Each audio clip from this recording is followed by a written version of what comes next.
So thank you, Rajesh and Gaurav, to conducting this kind of sessions. So I think I was a part of Pune's session 2-3 months ago, and it was really nice. So I got inspired and applied as a speaker, and he accepted. So thank you for that. So let's go with the flow here. So what should be the agenda here? So we are going to how many of you, first of all, how many of you know what is white labeling? Okay, half of or very few. So let me just tell you what is white labeling. White labeling is something that you are creating one app for yourself and you want to sell it to multiple brands with different names. Okay, so suppose you are developing one Android app for the school. When basic school is there, and you want to sell it to the 50 or 100 and even 200 schools with their names and their logos. And the code base is going to be same for the front end and back end. Just what you are going to do, just you are going to change the logos, app names, configurations, environments. So that is the basic part. So on paper, it look very easy to manage this kind of things. Okay, so suppose you are going to manage 3-4 white labels. It's very easy. Just do the changes and go through the flow. But what if you are managing over 200 or 100 white labels and you are introducing new feature and you want to publish it for the 100 white label brands? So you have multiple school in this city and everyone is using your app. So how you are going to deploy it? How you are going to manage the new features? So that's create a critical problem here. So I was working in a Sec2Pay, it's a fintech firm, and we had over 200 white labels for our payment apps. So earlier it was 10 or 12 something, so it's very easy to manage. Later on, we were facing the problem to scale the business, because every time we are introducing new feature, we need to make that much apps by manual process. So we are going to just discover the new way of doing the same kind of thing and building your applications, white label application efficiently. So agenda here is like the scaling problem. What is the white labeling? Why manual scaling fail? We should not use the manual scaling? Android product flavors and CI/CD and Jenkins. And fully automated builds, how we can generate builds from the website. Like you don't need to do any human intervention. You just need to select your logo, enter your app name or enter your package name something and click on one button. It will generate APK for you or bundle for you. Again, we have a little Q&A session after that. Okay. So what is the scaling problem here? So first of all, suppose you are managing 2, 3, 4, 5 apps. It's very easy. Earlier, what we used to do before I joined there, they are creating each project. That means they are copy pasting the project or cloning again and doing the changes. So they had almost 11 file changes. They have to do changes in 11 files to make a new white label or to make it for the new brand. So it's a very high maintenance, and there are some kind of errors, like because human is doing. So sometimes what will happen that suppose you have one school and you are assigning color for some different colors for them. So the first version is going with the yellow color and second is going with the red, or there is no consistency over there, and slow time to market. So suppose new customer or new school is getting onboarded. So it will take some time to generate an APK, to publish with the Play Store, and your developing team is already busy with developing the new features. So you don't want to block any developer to come back and make a build and do all kind of things. So there is a slow market process. So what actual managements want to quick deployment or quick things. And as I told you, the consistency. So we want all apps should be consistent. That is the problem we are going to fix here. Okay, so I already told what is white labeling. So you are creating one app and you have different brands. You are selling it differently. So what you have to keep in mind while doing white labeling. So first of all, there is code sharing, unique brand per client. So whether it's a school or a payment app or something else, like even the societies, housing societies have their own apps to manage their societies, the gate app or everything, and runtime configurations and faster onboarding and launch. So this kind of thing we need. So a real developer scenario we can consider, like suppose working on school ERP, and we are going to launch app one by one. So what problems we were facing? Like your manager, your PM manager is coming to you or asking you to deliver 10 APK by tomorrow. So it's next to impossible to deliver that much things, and because you cannot block your you cannot block your feature building and come back to the just generating the APKs. So what are the problems there? To sometimes possible with the Indian clients, they usually want to change logo each year. They want to change color something, or they want to change the name. So it's very difficult to provide services for them. Like we want a solution which will handle everything without human intervention. Okay. So why manual scaling fail? So what will happen if you started doing everything from your side? Like suppose there is one developer and who is trying to do same kind of thing repeatedly, so he get irritated. Like यहाँ पे जितने लोग बैठे हैं सबके सब वही होता है कि अगर किसी को एक फीचर भी अगर 2 बार करने के लिए बोल जाए तो वो बोलता है अरे भाई ये क्या रोज का सेम लगा रखा है. तो सेम उस तरह ही डुप्लीकेट वर्क होता है. और जब if any time the human is doing any kind of things, it creates an errors. So there are possibilities of errors that we don't want. And one thing that key stores. So suppose what we had over 20 white labels, but not all of them on a Play Store. We had about 30 to 35 apps on the Play Store. To manage the key stores for like every app, it's very difficult. You all know once you lost the key store, you lost your app. There is no way to come back. Okay, so that is also thing. And second, last one is wrong assets. So suppose you set a wrong asset or wrong base URL or wrong client ID something, and user is not getting the proper data. He onboarded for X school and getting data for the Y school, then it will mess you up.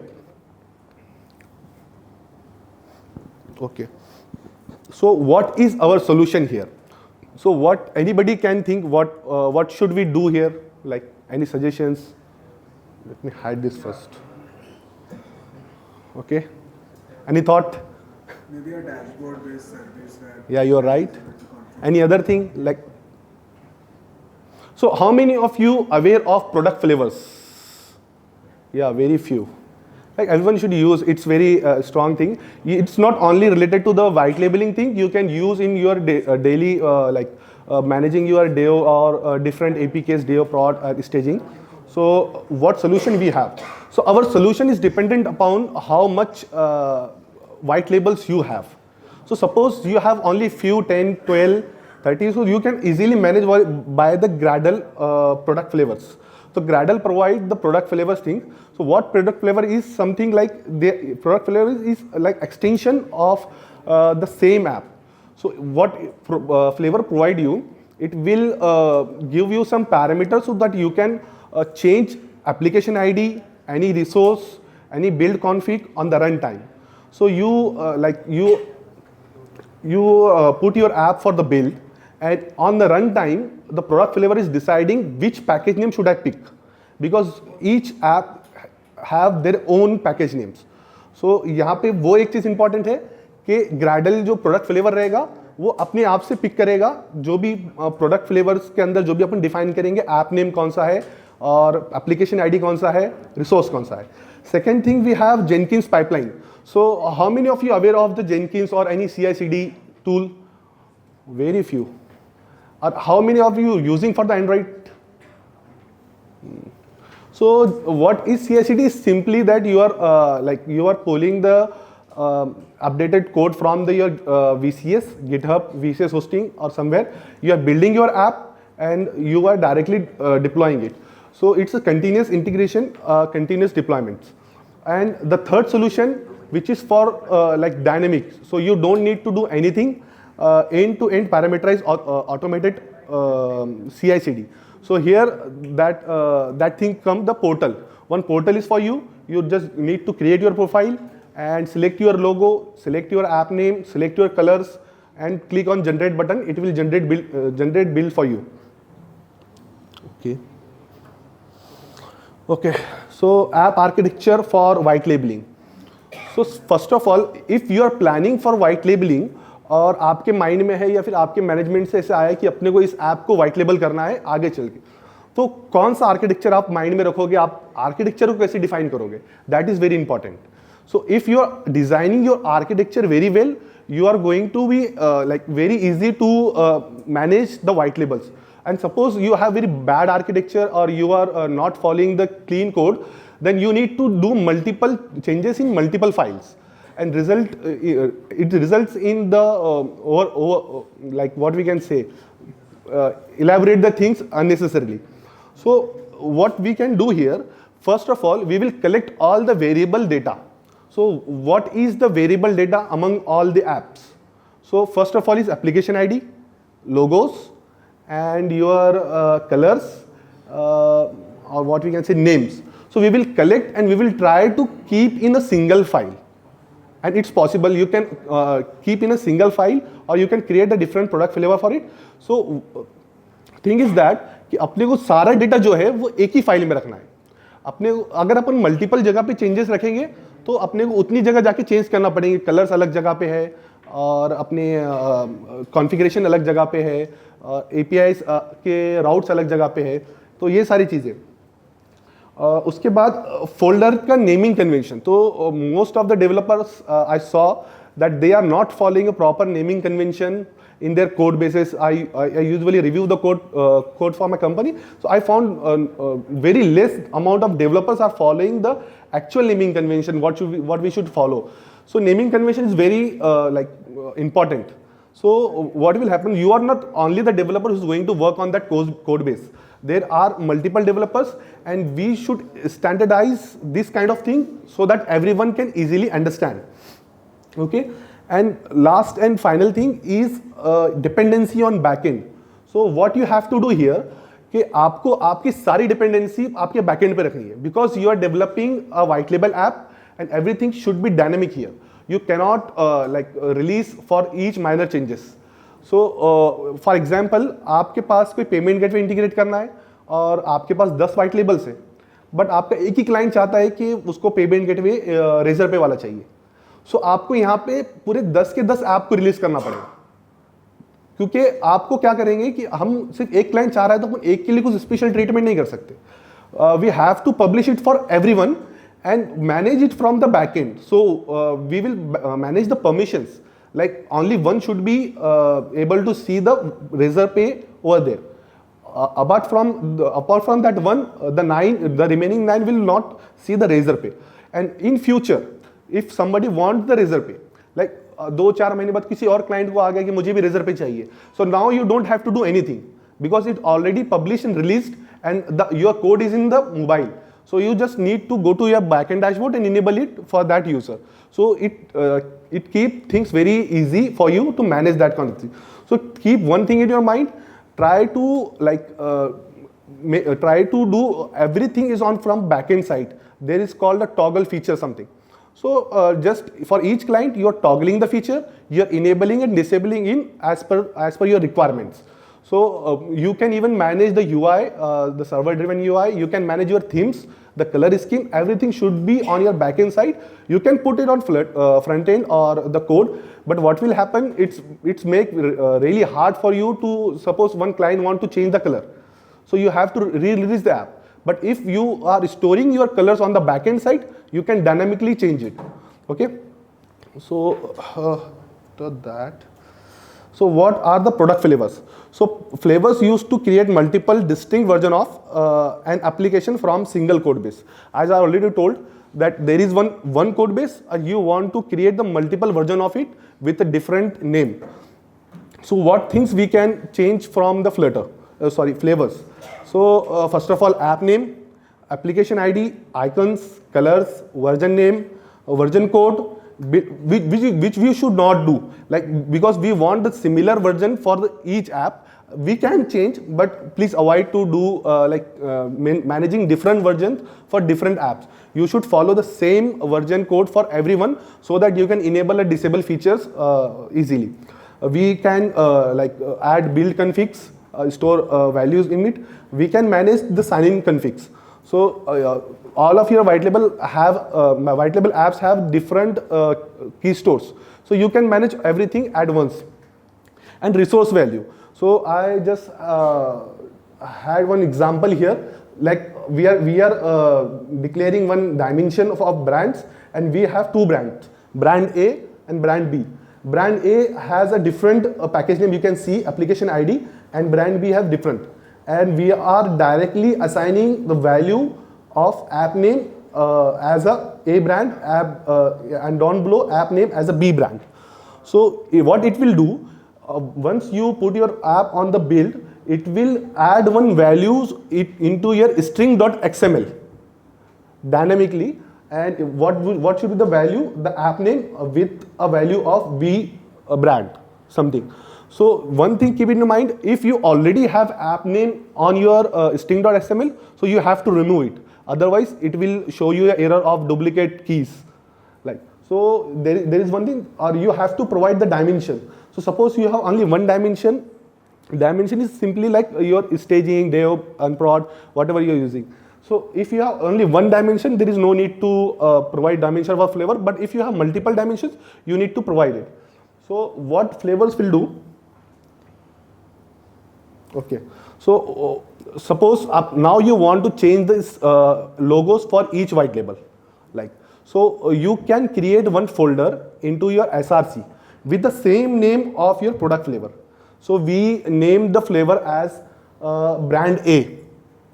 Now we want to replace the app on replace the icon on the runtime, not the runtime, on the compile time, whenever the code is compiling and making the build.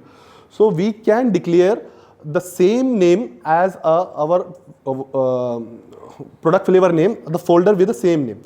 So यहाँ आप देख सकते हैं कि brand A नाम से एक folder है और वो है SRC के अंदर, और नीचे brand B नाम से एक folder है, वो भी SRC के अंदर है.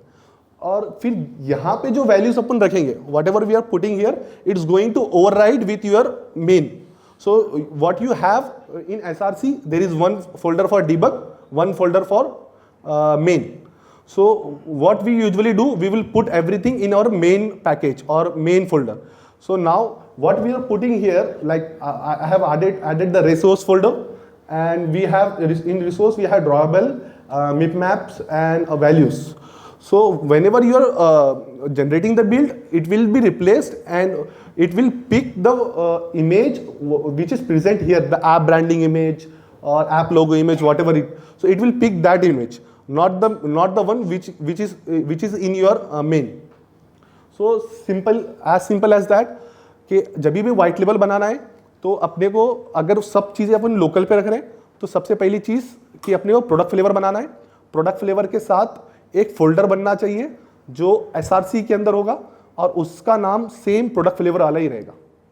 इतने ही करना है. और जो भी कस्टमाइजेशन करनी है रिसोर्स को लेके, हम उस रिसोर्स के अंदर अगर यहाँ पे आपने कोई नया color.xml डाल दिया तो आपका मेन वाला color.xml यहाँ पे ही नहीं चलेगा, वो ओवरराइट कर लेगा रन टाइम पे जो भी पहला प्रेफरेंस रहेगा उस प्रोडक्ट फ्लेवर को इस फोल्डर से देगा. अगर आपने फोल्डर ही नहीं बनाया तो ऑटोमेटिकली वो मेन वाली चीजें उठा लेगा.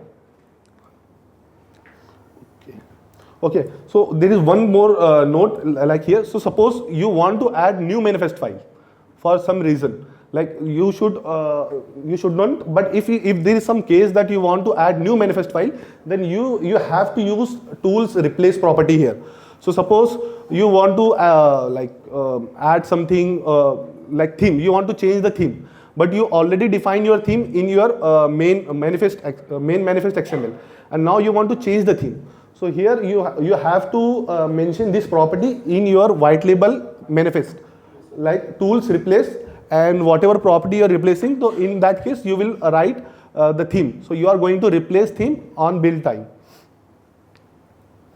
Okay, so how to build the app now? So we are half done.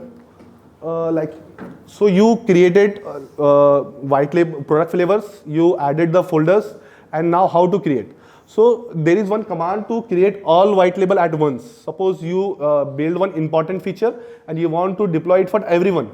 So there is a simple assemble release, Gradle assemble release. It will generate for every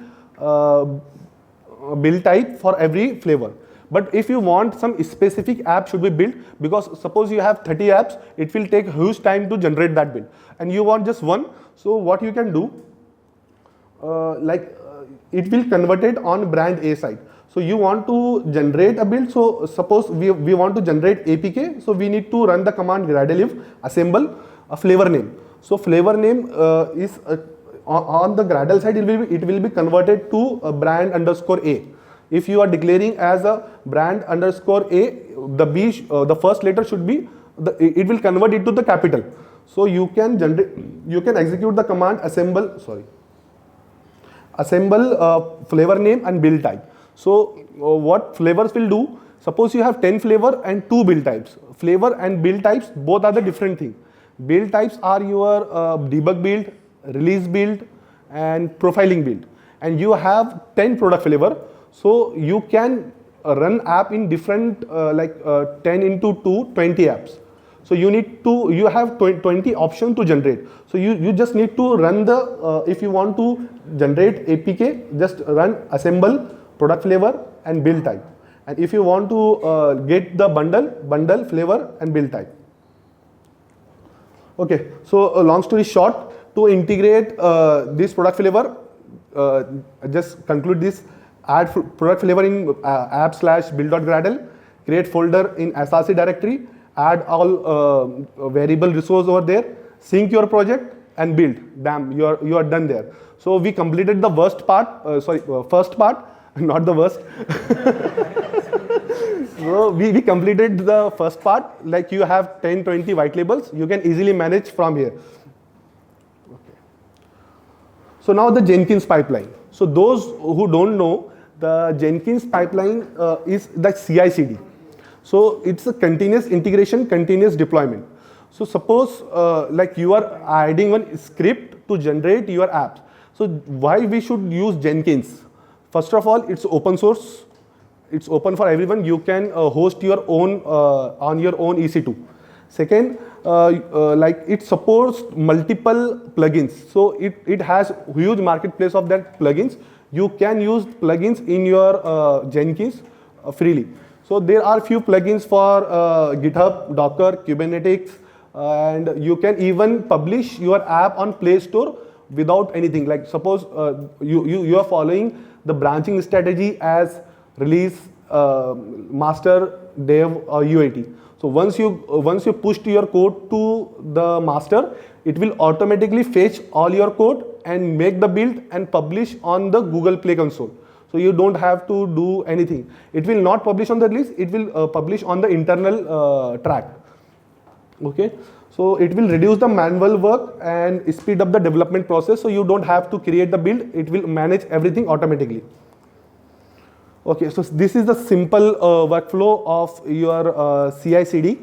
So here is the development. The developer is going to push the code, commit, build, test. So as the CI/CD is is a script, the sequence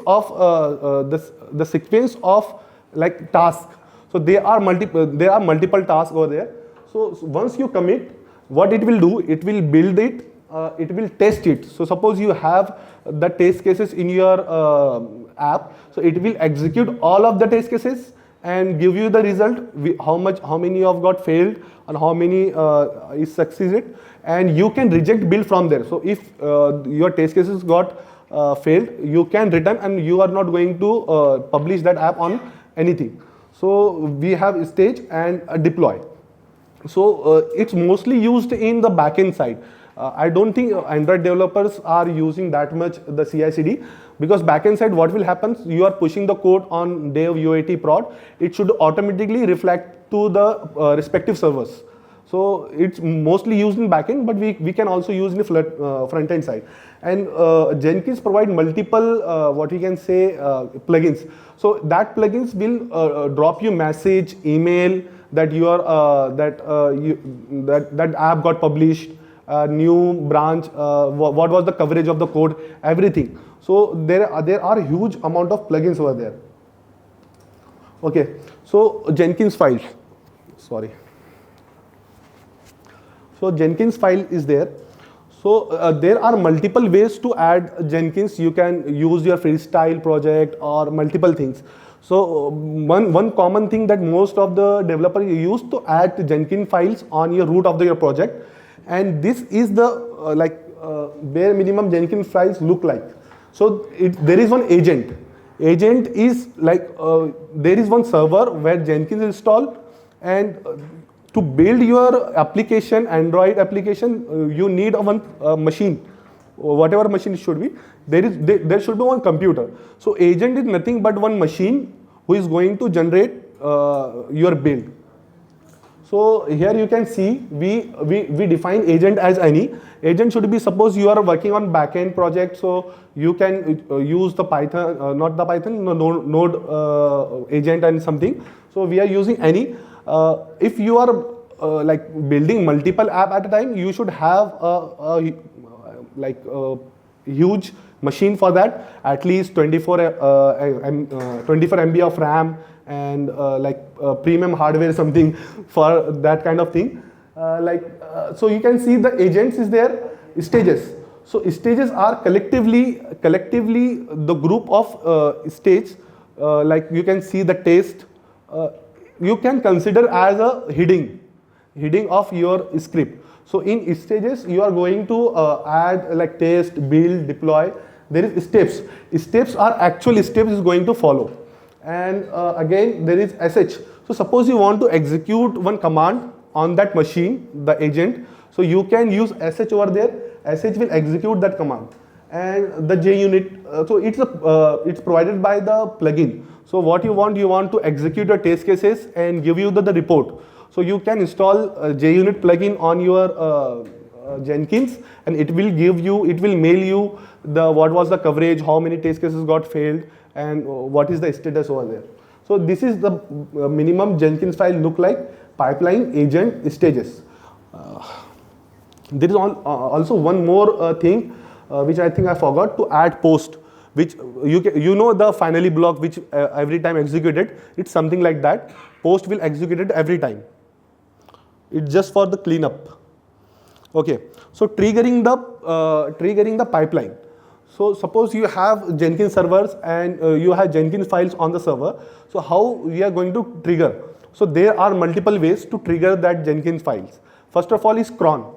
So you are setting one cron which will executing your pipeline on that interval. So you said that every night at 12 o'clock it should run your pipeline. It will do. Like second is poll SCM. So what poll SCM will do, you have to add SSH keys with your VCS hosting. So you are using the GitHub. So what it will do, it will automate. Just look for the changes on the GitHub side. So suppose you are pushing the new changes, Jenkins automatically get the changes and pull it and start executing the branch. So suppose you merge it on master branch, it will pull all the changes automatically. You don't have to do anything and make the build and mail you that this build is successful and you can download it now. And final thing is REST API. So as Jenkins is a server, so it also provides the REST API. So you can also generate build on the REST API. So Jenkins is going to provide you one URL. You just need to hit it. It will automatically trigger anytime, whenever you want. So this is like simple Android Jenkins. We are not doing anything extra. We are just going with master branch. So here, as you can see, the pipeline agent any environment. So you need to set an environment before executing your pipeline. So environment is what everyone is used to for the Android setup. You need to set up the SDK. You need to set up JDK home for it. So this is also one machine. So you have to set the environment path also here. So as I said, like Java home, Android home, and the other paths. So I was working on the Windows server, so that's why I gave the path for the Windows. And after that, once everything is set up, we can start the stages. So in the stages, you can see run test cases. It is running the test cases. Once everything goes right with the test cases, it will automatically build. So what it is going to do, it's going to execute assemble release command and start the building. Once app got successfully built, it is going to save as artifacts. So what it is going to do, that it's going to that specific folder, app/build output/apk release, whatever, and it's going to store as artifacts. So whenever you want, you can download it, and you can also add one plugin to mail it to you. So suppose you have team of 10 and you are going to like merge your code on the master branch, so it will automatically pull and mail to each one of your team to like, look, this is the APK, it got successful, now you can download and test it. Okay, so this is the second way of doing the things. You are adding the like pipeline and managing all the builds and all the artifacts. Basically you can manage about 20-30 from here, and you got the requirement to manage over 100. So that is one thing. So we have end-to-end parameterized automated CI/CD. So this image is generated by AI. So we developed this in my previous company. It was an internal product, so I cannot attach screenshot here. But there is one kind of thing. There is one portal where you need. There is one button on the top that create white label. To create white label, you need to just click on that, select your images, select your color, select your basic info, and create it. And whenever you want the APK, so just click on that white label, download, select the white label, and click on download. So what you have to do here, you have to set up one server, backend server, and one CI/CD server, the both. So you are storing your white label data on your node server, whatever you are picking as a backend over there, and your Jenkins server is going to build application for you, and you are storing data on the middleware. And there is one client you can select as web or app or anything. Okay. So after that, this is the simple architecture. Like backend server, as I told you, the receiver client request. So there is one web app which is going to send the request to backend server. Backend server is going to receive it, check for all validations, access tokens, and everything. If everything is fine, it will send the request to the Jenkins server, and Jenkins is going to start the build. So once the Jenkins start the build, it will going to send back the updates to the web apps. So suppose 20% is done, 30% is done. So you have to update, because build can take 2 minutes, 3 minutes to build. So you have to update your users to stay there. We are just about to done. We completed 30% to 40%, 60%. So Jenkins is going to give, I think there is one mistake. Jenkins is going to give data back to your backend server, and backend server is going to update your web app. So once your web app, there are some webhooks for that. So Jenkins CI/CD pipeline is going to call your backend server, and backend server is going to update your client that we have done the build, and whatever is happened, one issue occurred, what was the issue, anything. Okay. So what comes here, like we want the parameters in Jenkins file. So we can't hard code things here. Hard coding things is the biggest nightmare for us, because we want every app should be independent of anything. So parameters allow us to pass dynamic values using our REST APIs. So what we will do here, we will pass the parameters from the APIs that pick this as a name, pick this is the logo for link for the logo, link for the store file, this is the password for the store file, and whatever we have to pass, we will pass as a parameter, and it will pick the parameter, and we are going to use it into our stages. So this is one simple example for parameters. The parameter, we are declaring one parameter of person. We we assign the default value of Mr. Jenkins and one description, who should I say hello to. And in stages, we are using that parameter. So here it makes things easy to not to hard code anything on our Jenkins file. We can dynamically generate. Okay, so build with parameters. So we are just getting out of time. So build with parameters. This is our API for build with parameters. So here we need to pass like username API token, which is mandatory. Like you have to, if you want to access the API, you have to pass the credentials, and you have to pass the username and API token and Jenkins URL / jobs job name and build with parameters. And here you can pass all the parameters. So for the images, you have to pass the link. Like this is the image, you pick it and convert it to the drawable and whatever you want to do. And for key store, again you have to pass the key store link. It will download and do that kind of things. So this is the one simple. Okay, so check build status. So once you hit the build with parameters API, there is one queue on Jenkins side. It will not start automatically build. There are few. There is one queue. So you have to assign the agents and runners. So suppose you have very strong server, you can assign 4, 5, 8 runners over there. So what runner will do, like suppose you assign the 4 runners, it will generate 4 build at a single time parallelly. And if you assign 1, then it will put the upcoming request into the queue, and once the runner is idle, it will assign it to the runner. So if you hit the build with parameters API, you will get the queue ID. Using that queue ID, you will get the job ID.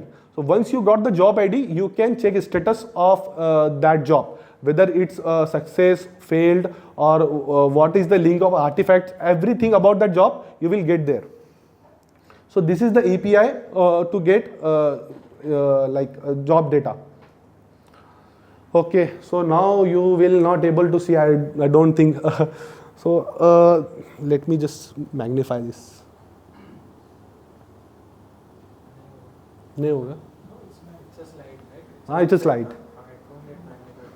Okay, so I will explain you in just short. Like what we did here, we add parameters of application ID, version name, code, logo, company logo, key store path, password, and app name and build type. So build type is something whether you want to generate a bundle or APK. And we set the environment. After environment, we are we are passing, what we are doing here, we are updating the server. So suppose there is a waiting time of 5 minutes in your queue. So we have to update our user on the front end side that we are still in queue. So we added one webhook here.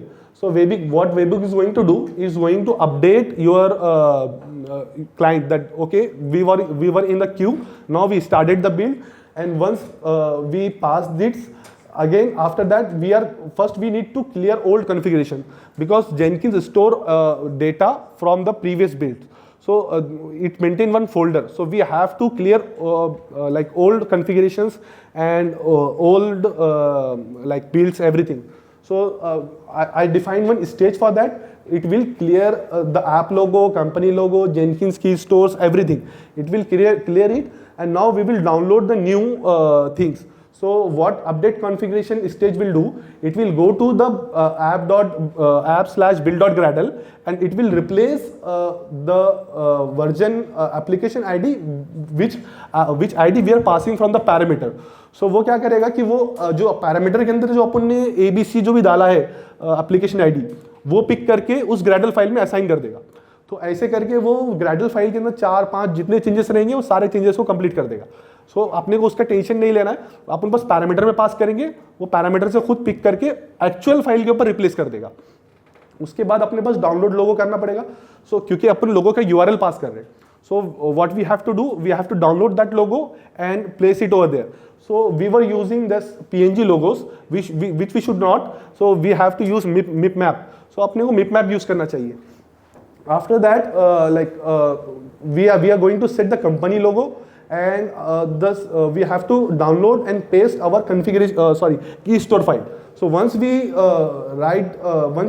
download and place the key store file, we have to update configurations on the again on the build.gradle. So इसमें क्या करेंगे, अपन password update करेंगे, क्योंकि अपने पास जो password था पुराना वाला था.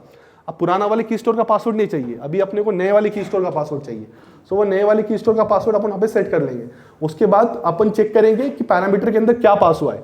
अगर पैरामीटर के अंदर एपीके पास हुआ है तो अपन एपीके वाली कमांड डालेंगे। अगर पैरामीटर के अंदर बंडल पास हुआ है तो अपन बंडल वाली कमांड एग्जीक्यूट करेंगे। और जब वो कमांड एग्जीक्यूट होगी तो अपने को आर्काइव जो एपीके जो बंडल जो रहेगा उसको डाउनलोड करना पड़ेगा। सो उसको अपन आर्टिफैक्ट में सेव करके रख लेंगे। और उसके बाद जब ये सारा ऑपरेशन कंप्लीट हो जाए, so there is one post block over there. So post block क्या करेगा, अपने सर्वर को अपडेट कर देगा कि भाई अभी बिल्ड कंप्लीट हो गई और now you can download the build. So it will now you can go to your server and just click on download button. Once you build that, so you can able to download that build and distribute to your client. One more thing you can do is to add the Google Play publication plugin. So what it will do, it will automatically like publish apps on the internal track. So you don't have to distribute APKs to the every client. So आपको उसमें कोई tension लेने की जरूरत नहीं रहेगा, बस आप अपने कॉन्फ़िगरेशन सेट कर लो, APIs कीज ऐड कर लो, वो ऑटोमेटिकली इंटरनल ट्रैक पे डाल देगा। उसके आगे क्लाइंट आपका मैनेज कर लेगा, जैसे उसको इंटरनल ट्रैक से कौन से वाले ट्रैक पे डालना है, जो भी करना है। सो ये एक लाइक सिंपल जेनकिंस पाइपलाइन है वाइट लेबल्स के लिए। Okay, that's it from my side. Thanks. Any questions? I'm happy to answer. I hope I have not put you on a sleep. No? Okay. So if you have any question, you can connect me on the LinkedIn. Okay. Thank you.